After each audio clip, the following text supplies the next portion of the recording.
और भाई बालको, क्या हो रहा है? जय राम जी की दुग्गल साहब। अजी हो तो कुछ भी ना रहा। अरे तेरी की दुग्गल साहब, नवे जूते ये कहाँ से ले लिए? अच्छा, ये तो OLX पे सेल लगी हुई थी, मुझे अच्छे लगे, मैंने ले लिए। क्या बात कर दी, ऐसे जूते तो मुझे भी चाहते। जरा OLX की स्पेलिंग बताइयो। लगता है कुछ ढेर ही खतरनाक चीज पूछ ली दिख है। यह बेल्ट फैक्ट मेरा पीछा नहीं छोड़ने का। इससे पहले ये मेरे बारे में कुछ और सोचे, चलो पूरे डिस्कशन का रुख बदल देते हैं। अरे यार, एक बात बताओ, तुम में से किसी को 7 डेडली सीन्स के बारे में कुछ पता है जिसका जिक्र पाजी ने अपनी वीडियो में किया था? मुझे तो कुछ पता नहीं, और मेरे बारे में तो कुछ सोचना भी गलत है। इन 7 डेडली सीन्स को कार्डिनल सीन्स भी कहते हैं, और ये इंसानों की वो गलत आदतें हैं जो उसे नरक की गहराइयों की तरफ धकेलती हैं। अब भाई मुझे इतना ही पता है, ज्यादा डिटेल में तुम्हारे पाजी बता सके। चलो तो फिर पाजी से ही मुखातिब होते हैं और इन 7 डेडली सिंस के बारे में जानते हैं।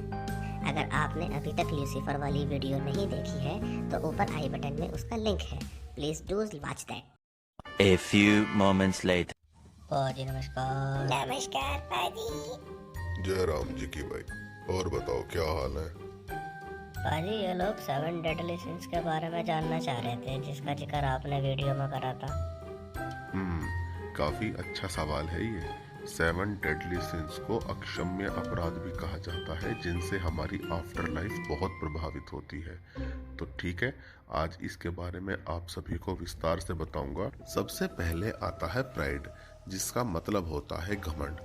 यदि इंसान अपनी किसी विशेषता जैसे नॉलेज, स्किल, पावर या ब्यूटी पर इतना ज़्यादा घमंड करे और उसे हर जगह फ्लॉन्ट करता फिरे या उसी में हर जगह आत्ममुग्ध रहे, तो वो एक पाप कर रहा होता है। प्राइड से जुड़े डीमन का नाम है ल्यूसीफर।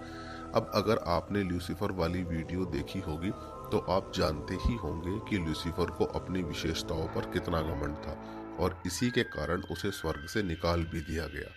कहा जाता है कि प्राइड इन 7 सिंस में सबसे ऊपर है, क्योंकि बाकी के पाप भी इसी सिन से पैदा होते हैं। अब अगर बात करें सजा की, तो हेल में प्राइड के अपराधी को ब्रोकन ऑन व्हील की सजा दी जाती है। इस सजा में उस इंसान को एक व्हील पर बांधकर खींचा जाता है और किसी भीड़ भाड़ वाली जगह पर रखा जाता है, ताकि आते जाते लोग उसका उपहास बनाएं और उसे शर्मिंदा करें। प्राइड सिन से बचने का उपाय हम्बलनेस है। अगर कोई इंसान सक्सेसफुल हुआ है तो वो भगवान के दिए हुए स्किल्स और आसपास के लोगों के सपोर्ट के कारण ही है, तो इसे उनका शुक्रिया अदा करते रहना चाहिए। दूसरे नंबर पर आता है एनवी या ईर्ष्या। ये एक ऐसी इमोशन है जिसकी वजह से हमें दूसरों से जलन होने लगती है और हम किसी भी हाल में उससे आगे निकलने की कोशिश में लग जाते हैं। हर वक्त दूसरे के बारे में सोचना, कंपैरिजन करना, टेंशन में रहना और दूसरे व्यक्ति से आगे निकलने के लिए गलत रास्ते का इस्तेमाल करना में भी हमें कोई बुराई नहीं लगती, जैसे बुराई करना, चुगली करना, मानहानि करना। एनवी से जुड़े हुए डीमन का नाम है बिल्जीबब। बिल्जीबब डीमंस का प्रिंस है और हेवन से निकाले जाने से पहले ल्यूसीफर की तरह वो एक एंजल था। वहाँ इसने एंजल्स में ईर्ष्या की भावना फैलाने का अपराध किया था, जिस कारण उसे स्वर्ग से निकाल दिया गया। सजा के रूप में एनवी के दोषी लोगों को बहुत ही ठंडे पानी में डुबोकर रखा जाता है। कहा जाता है कि ठंडे पानी में तड़पने के कारण उन्हें ईर्ष्या या जलन न करने की समझ आ जाती है। तीसरे नंबर पर आता है ग्लूटनी, जिसका मतलब होता है बेहिसाब खाना या पेटूपन। पाजी, एक डाउट है, ये खाना पीना कद से अपराध की कैटेगरी में आ गया? लगता है बात ध्यान से नहीं सुनी। मैंने खाना पीना अपराध नहीं बताया, मैंने पेटूपना अपराध बताया। अब अगर ग्लूटनी के गूढ़ अर्थ पर ध्यान दोगे तो इसका मतलब होता है अति, और अति हर चीज की बुरी हो, अब चाहे वो धन की हो, पावर की हो या बेहिसाब खाने की हो। ग्लूटनी से एसोसिएटेड डीमन को कहा जाता है बिल्फेगोर, जो कि हेल के 7 राजकुमारों में से एक है। आफ्टर लाइफ में ग्लूटनी की सजा के तौर पर जबरदस्ती ठूस ठूस कर खिलाया जाता है, जिससे अपराधी का पेट फट जाता है। सजा पूरी होने तक जीव को बार बार खिलाया जाता है और वो बार बार मरता है और इस तरह से बार बार बेहिसाब दर्द भोगता है। 4th नंबर पर आता है लस्ट। इसे पाप की कैटेगरी में इसलिए रखा गया है कि इस वजह से इंसान अपने इम्पोर्टेंट कामों पर कम ध्यान देता है। लस्ट से एसोसिएटेड डीमन का नाम है एस्मोडियस। हेल में लस्ट की सजा के तौर पर लस्टफुल लोगों को आग में जिंदा जलाया जाता है। 5th नंबर पर आता है व्राथ या क्रोध। हर वो इंसान जो जरूरत से ज्यादा गुस्सा करता है एक तरह का पाप करता है। लेसर की ऑफ सोलोमन और श्रीमद् भगवत गीता में भी क्रोध को इंसान का सबसे बड़ा दुश्मन बताया है, क्योंकि एक क्रोधी आदमी हमेशा गलत डिसीजन लेता है और ये गलत डिसीजन ही उसके पतन का कारण बनते हैं। शास्त्रों में क्रोध को दैवीय नहीं बल्कि एक राक्षसी गुण बताया गया है। एंगर से जुड़ा डीमन कोई और नहीं बल्कि खुद ल्यूसीफर है। हेल में सजा के तौर पर अपराधी को जिंदा ही छोटे छोटे टुकड़ों में काटा जाता है और वो बार बार दर्द भोगता है। 6th नंबर पर आता है ग्रीड या लालच। माना जाता है एनवी और ग्लूटनी का अपराधी ग्रीडी भी होगा। एक लालची इंसान हमेशा अपना फायदा देखता है और इसके लिए वो दूसरों का नुकसान करने से भी नहीं चूकता, जो कि उसे नरक की ओर धकेलता है। ग्रीड से एसोसिएटेड डीमन का नाम है मैमोन, जो कि धन दौलत दिखाकर लालची बनने का पाप करवाता है। भगवान में आस्था रखने वालों को लालच नहीं करना चाहिए, क्योंकि ऐसा न करने से आस्था मैमोन में अनजाने में ही बढ़ जाती है। आरतियों में भी तेरा तुझको अर्पण क्या लागे मेरा कहकर हम भगवान का शुक्रिया करते हैं।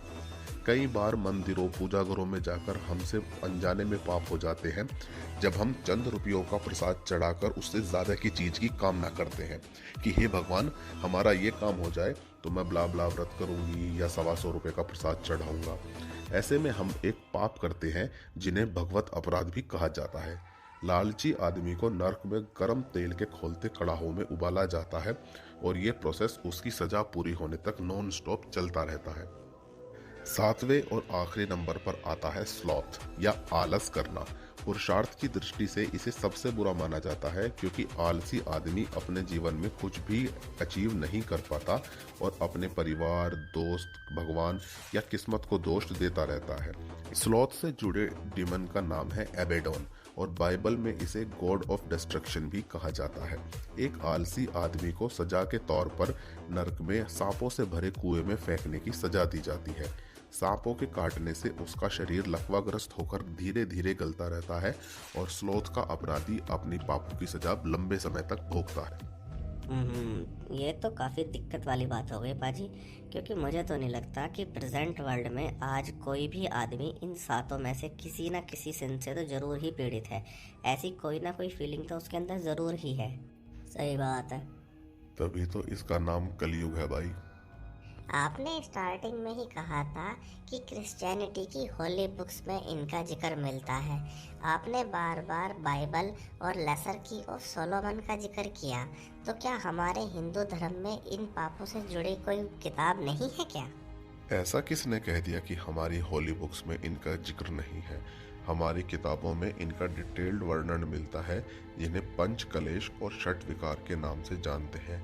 और अगर तुमने ध्यान दिया हो तो मैंने बीच में एक भगवत अपराध की कैटेगरी को भी डिफाइन किया था। तो पाजी ये 5 कलेश और 6 विकार क्या है? और पाजी भगवत अपराध के बारे में बता दो। भगवत अपराध, 5 कलेश और षट विकारों के बारे में बताऊंगा आने वाली वीडियोस में।